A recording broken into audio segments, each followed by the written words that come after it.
ਸਾਹਿਬ ਤੋਂ ਗੁਲਾਮ ਸ਼ੁਕਰਾ ਸਾਹਿਬ ਇਹਨਾਂ ਦੇ ਬੜਾ ਜ਼ਿਆਦਾ ਬੀਪੀ ਹਾਈ ਰਹਿੰਦਾ ਠੀਕ ਹੈ ਦਵਾਈ ਨਾਲ ਮੈਡੀਕੇਸ਼ਨ ਨਾਲ ਬੀਪੀ ਅਪ ਨਹੀਂ ਹੋਏਗਾ ਲੇਕਿਨ ਇਹ ਹੈ ਕਿ ਬੀਪੀ ਵਾਸਤੇ ਕੋਈ ਵੀ ਟੈਬਲੇਟ ਈਸੀਡੀ ਕੋਈ ਐਕਸਟੋਰ ਜਾਂ ਕੋਈ ਵੀ ਇਸ ਤਰ੍ਹਾਂ ਹਾਂਜੀ ਜਿੰਨਾ 3 ਦਿਨ ਬਾਅਦ ਐਕਸਟੋਰ ਖਾਂਦੇ ਨੇ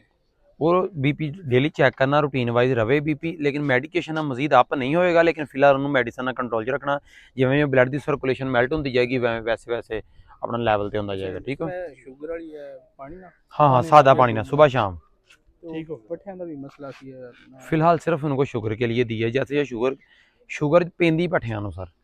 ਠੀਕ ਹੋ ਗਿਆ ਸ਼ੂਗਰ ਬੋਡੀ ਪਾਰਟਸ ਨੂੰ ਆਹਿਸਤਾ ਆਹਿਸਤਾ ਵੀਕ ਕਰਦੀ ਜਿਵੇਂ ਜਿਵੇਂ ਇਹਨਾਂ ਦੀ ਸ਼ੂਗਰ ਕਵਰ ਹੁੰਦੀ ਜਾਏਗੀ ਪੱਠੇ ਐਕਟਿਵ ਹੁੰਦੇ ਜਾਣਗੇ ਨਹੀਂ ਤੇ ਸ਼ੂਗਰ ਥੋੜੀ ਜਿਹੀ ਕੰਟਰੋਲ ਚ ਆਏਗੀ ਫਿਰ ਪੱਠਿਆਂ ਦੀ मजीद शुरू भी करवा देंगे बीपी का इन्होंने भी मसला है ठीक होगा बीपी के टैबलेट्स देते रहना फिर इनको चम्मच का चौथाई हिस्सा सुबह शाम सादा पानी के साथ देना माँ जी को ठीक है मजीद कोई प्रॉब्लम हो मरीज़ का नाम नहीं बताना मरीज़ की पर्ची व्हाट्सअप करनी है और फ़ोन पे पूछ लेना उसके अकॉर्डिंग मैं गाइड कर दूंगा आपको ठीक हो गया ठीक है डॉक्टर साहब ताबेदार जनाब ताबेदार कितने सर पेशेंट अपना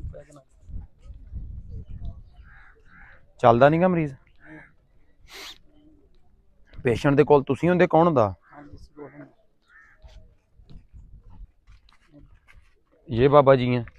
ਪਰਚੀ ਦਿਖਾਓ ਇਹਨਾਂ ਦੀ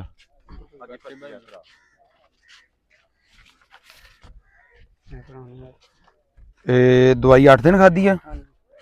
ਦਵਾਈ ਕਿੱਦਾਂ ਖਿਲਾਈ ਬਾਬਾ ਜੀ ਨੂੰ ਦੁਪਹਿਰ ਟਾਈਮ ਖਾਣੇ ਤੋਂ 1 ਘੰਟੇ ਬਾਅਦ ਦੁਪਹਿਰ ਟਾਈਮ ਖਾਣੇ ਤੋਂ 1 ਘੰਟੇ ਬਾਅਦ ਪਸੀਨਾ ਆਇਆ ਹਾਂਜੀ ਜਿਹੜੀ 8 ਦਿਨ ਦਵਾਈ ਖਾਦੀ ਉਹਦੇ ਨਾਲ ਕੀ ਫੀਲ ਹੋਇਆ ਕੋਈ ਫਾਇਦਾ ਨੁਕਸਾਨ ਉਂਝ ਦਾ ਕੀ ਅਪਡੇਟ ਥੋੜੀ ਜਿਹੀ ਦਿਓ ਫਾਇਦਾ ਹੋਇਆ ਵੀ ਤੇ ਸ਼ੋਰ ਬਹੁਤ ਪਾਉਂਦੇ ਨੇ ਰਾਤ ਟਾਈਮ ਸੌਂਦੇ ਨਹੀਂ 1 ਮਿੰਟ ਵੀ ਫਾਇਦਾ ਹੋਇਆ ਲੇਕਿਨ ਸ਼ੋਰ ਬਹੁਤ ਪਾਉਂਦੇ ਆ ਚਲੋ ਮੈਂ ਦੇਖ ਲੈਣਾ ਅੱਲਾਹ ਪਾ ਖੈਰ ਕਰੇਗਾ ਇਨਸ਼ਾਅੱਲਾ ਤਾਲਾ ਨਬਜ਼ ਦਿਖਾ ਦਿਓ ਜਨਾਬ ਜ਼ਰਾ ਨਬਜ਼ ਬਾਬਾ ਜੀ ਜਿਹੜਾ ਠੀਕ ਆ ਇਹ ਠੀਕ ਹੋ ਪਰਲੇ ਤੇ ਤਾਂ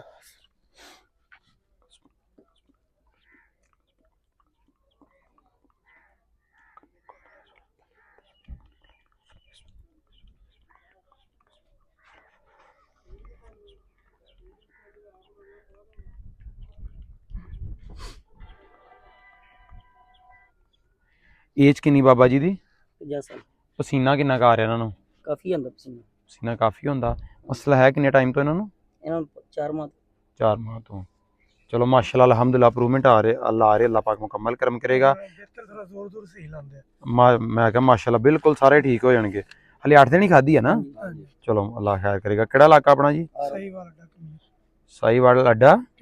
कमीर ठीक हो गया